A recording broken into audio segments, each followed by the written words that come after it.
Hi, and welcome to Seen and Heard. My name is Allison Tristao, and I'm the Community Field Representative with Western United Dairies. Today, Anja Raudabaugh, the CEO of WUD, is on the podcast to talk about the upcoming elections that Western United Dairies is going to be having. Let's get into it.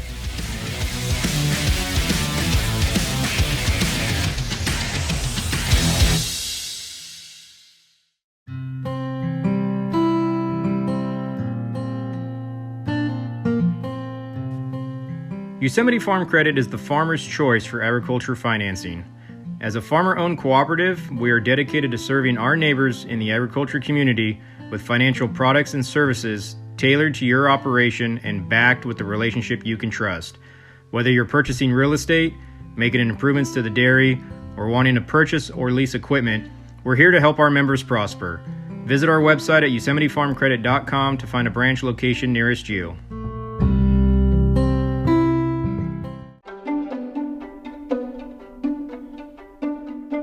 Pacific Gas and Electric is here to remind you that signs keep you safe. Sections of our natural gas transmission pipeline travel underground and beneath agricultural land. For the safety of you, your family, and your employees, pipeline markers are placed to indicate the approximate location of the pipe as a reminder to use extra care. Removing a pipeline marker creates a serious safety hazard. To have additional markers placed or report damaged or missing markers, please call your PG&E account manager or our agricultural customer service center at 877-311-3276. To learn more, visit www.pge.com/agsafety. Remember, signs keep you safe.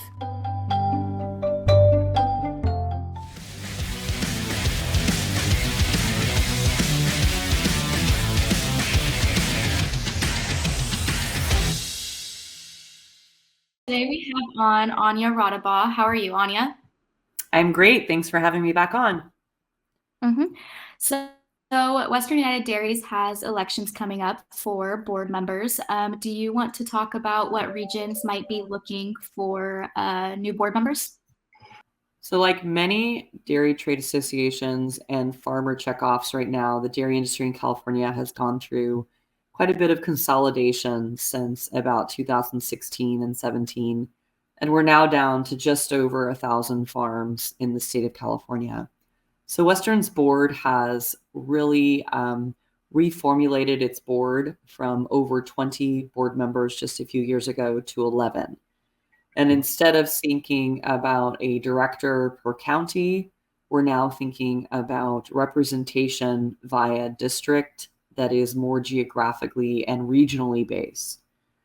So our northernmost district actually extends up into Inyo, Sacramento, Glen, and Colusa counties. We also include San Joaquin County in that.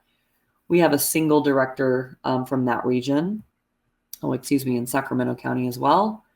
We have a North Coast series of directors from Del Norte, Humboldt, Contra Costa, Sonoma, and Marin counties. We have 3 board members from that region.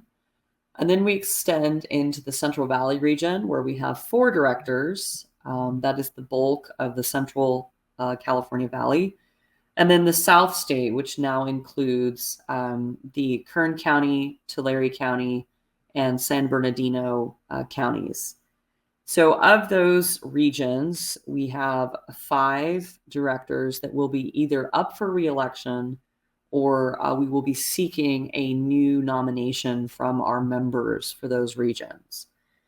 And so if you are a dairy farmer that hails from what we call the North Valley region, that would be San Joaquin, Sacramento, Glen, Colusa counties. Yuba County, we have a few dairies.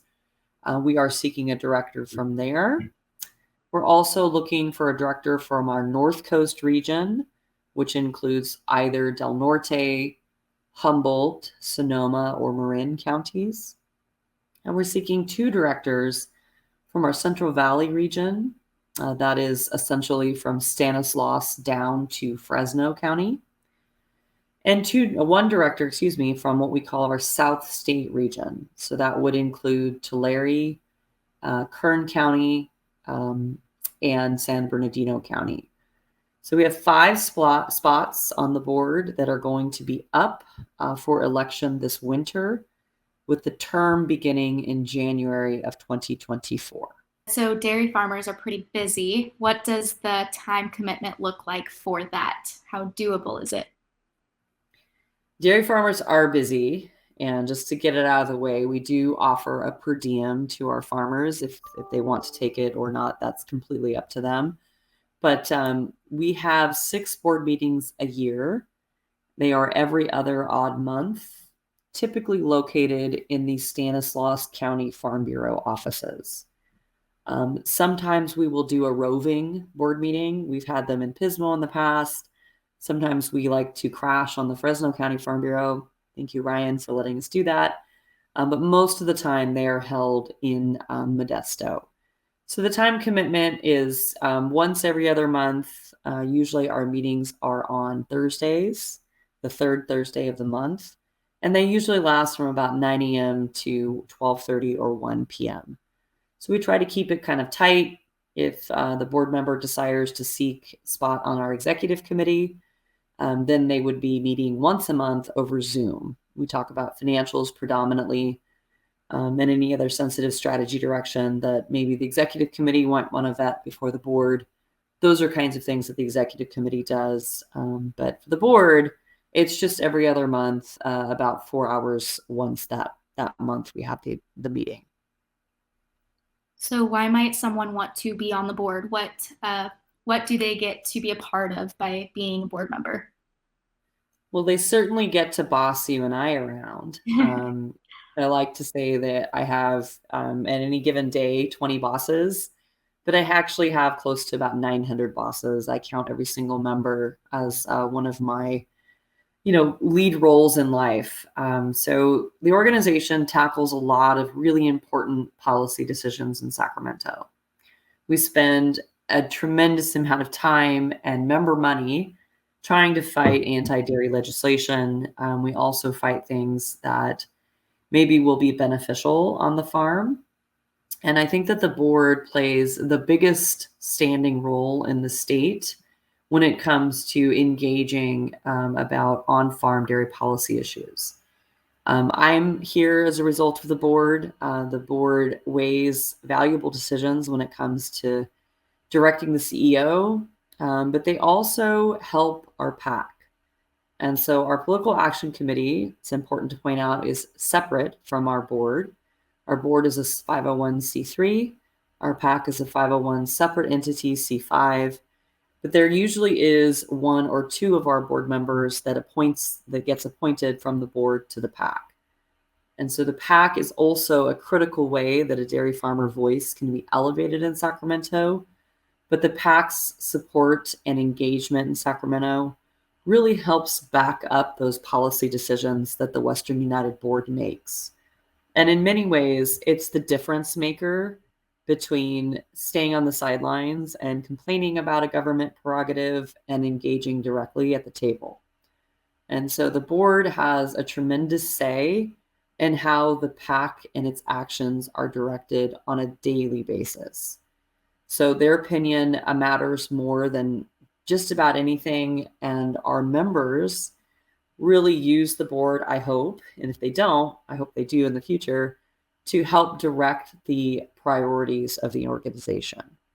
All righty. Well, Anja, is there anything else you'd like to leave the producers with before we wrap this up? So if you're a producer out there and you have any questions about, again, time commitments, or I think a lot of times farmers think that they need more experience to serve on the board of Western United. It's usually the opposite. The experience you have on your dairy, managing your dairy, working with your employees and with all your vendors, that's the experience that we benefit from at the board meeting. There's really no prerequisites other than you are a dairy farmer. We really want to make sure that your concerns are elevated on a daily basis. And so the number one issue I usually hear is a time commitment challenge. Many of our really engaged farmers, and I thank them for this, are already serving on 9,000 other boards. I get that. I know that I'm asking for your time as well. But I think generally speaking, the other concern I hear is I'm just not ready. I just don't have enough experience. What would I offer? You would be surprised. I'm always really impressed with the level of engagement our board members have. Every single one of them brings a unique perspective. And the number one, I think, guiding premise that Western maintains is to do no harm to any dairy farmer. So we work together behind these doors to make sure that the decisions we make and the policy direction that they give me in Sacramento doesn't harm any sector of a productive dairy industry.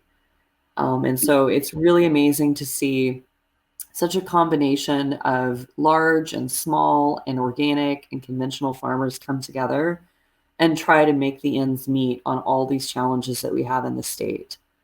So I encourage everyone to put their hands up. Please contact myself or Allison. If you're thinking about hedging and maybe you're not quite ready for the board or you want to figure out how to get engaged, we actually prefer members on our PAC that are not a member of our board. So you can, and the PAC meets twice a year. So that's usually a good way to start the engagement if you're not sure if you're ready for the 6 times a year commitment that the Board of Western brings. But I hope that everyone is engaged. We are about to submit nominations and the update the first part of October. And so if you or any member of your family is interested, please nominate yourselves or have someone nominate for you. All those instructions are going to be something to watch for in our update. Thanks for taking the time to come on, Anja. You're welcome. Have a great weekend. Thanks again, Anja, for coming on the podcast, and thank you to those who are listening. If you would like a notification when a new episode of Seen and Heard releases, you could subscribe to the podcast. Have a good week. Did you know that you can turn your dairy manure into cash? Bennett Environmental is offering above-ground dairy digesters at no cost to you. These systems can also remove nitrates from your lagoons to help you comply with Water Board regulations. Our proven above-ground technology will generate income for your dairy into the foreseeable future. Because we truck the renewable natural gas off-site, your dairy can profit regardless of your location. Bennett Environmental, turning your wastewater liabilities into sustainable assets. Learn more at bennett-environmental.com. Are you tired of hearing that the main way to save water is fallowing? Are you tired of seeing articles about how alfalfa and corn waste water? At Common Good Water, we combine the best-in-class subsurface drip system and precision crop management services, including pest control. Our verification program qualifies for public funding, and we want to help you continue farming in California. Contact your groundwater sustainability agency and ask how you can work with Common Good Water. Visit commongoodwater.com. Thank you to the Western United Dairies generous business sponsors, the Morning Star Company, Holt of California, Farm Credit Alliance, PG&E, Arata, Swingle, Van Egmond and Goodwin Law Offices, Yosemite Farm Credit, F&R Ag Services, Moss Energy Works, California Dairy Magazine, Bennett Environmental, and Common Good Water. We appreciate our sponsors and thank them for their continued support. While Western United Dairies respects the varied views of our guests, please note that the opinions expressed in the Seen and Heard podcast may not necessarily reflect the positions of the Western United Dairies Board of Directors or our sponsors.